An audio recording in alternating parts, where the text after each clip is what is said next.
Our highly respected district in charge, the beauteous Dr. Maria Shelia A. Barcarce, Ma'am, esteemed guest of honor, Ma'am Evelyn Estalla, the man of wit and simplicity, our very own principal, Mr. Paulino M. Lalo, sir. Other dynamic school administrators,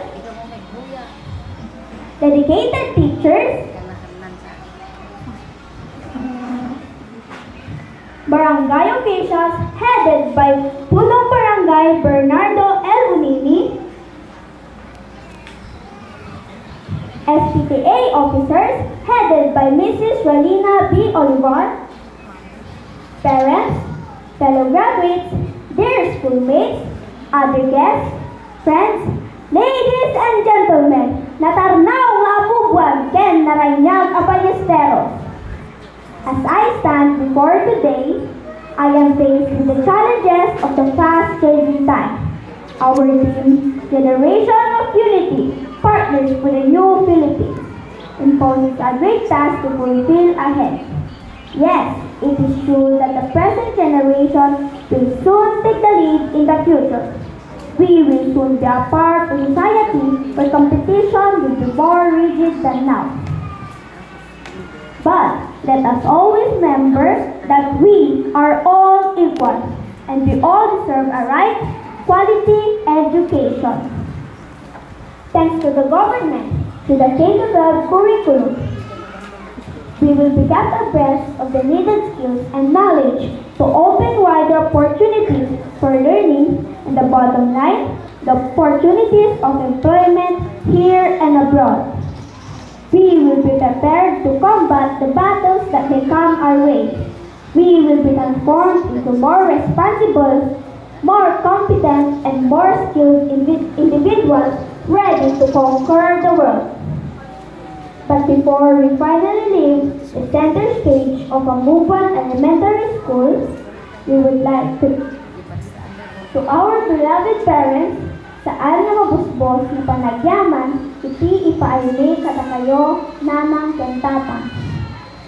Kapo itingat ado nga sakripisyo ken ayatyo, sira nagsat iti puspuso mi nga mangawat iti diploma nga mangipaneknek nga daan kami iti umuna nga bala apang saranget kadagiti at adupay akarit iti panagadal niya.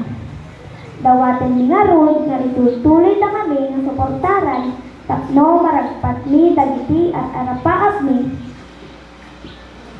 para katakayo iti daytoy abiyag. Special thanks to my daddy and mommy for all the immeasurable love, care, time and effort you are providing and building for me. Thank you so much for your patience and for waking me up each morning and preparing all the things I need. Without you, Dad, Mom, I could not make it to the top possible. I love you and I'm sure you know that so well. To our teachers, we are forever grateful for all the sacrifices and selfless services you have given us. Itan nga maamiris mi, nga dagiti panangungit yo kada kami, ket para metlaing iti pagsayaatan mi. The knowledge and skills you have taught us will be our armor and shield in facing the world with head up high. Thank you very much for the opportunities you have given us to develop our full potentials and abilities. To our friends and schoolmates, we are about to part ways to find the right track that lies ahead. We will forever cherish the memories, both laughter and pain, we shared together. But I know, deep within my heart, way miles away, but we will always be there in one accord, chasing the impossible dreams that are planned for us. To our dear Amubuan Elementary School, thank you very much for carrying us for 7 long years. Now that we are leaving you, we cannot help but to carry with us the victories we have with you. To all of you who in one way or the other help us become what we are now, our heartfelt gratitude. Above all, the Almighty Father, for the gift of life, the wisdom and expertise you have bestowed upon us.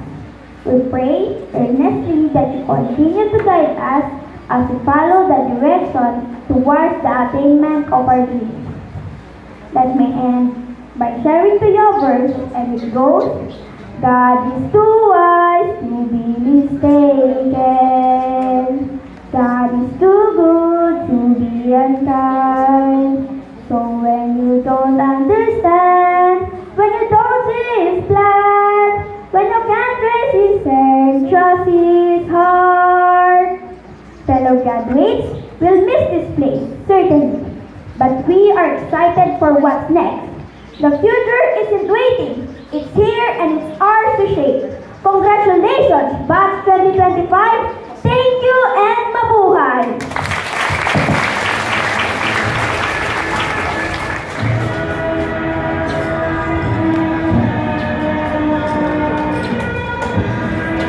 Eliza R. de la Cruz with high honors will now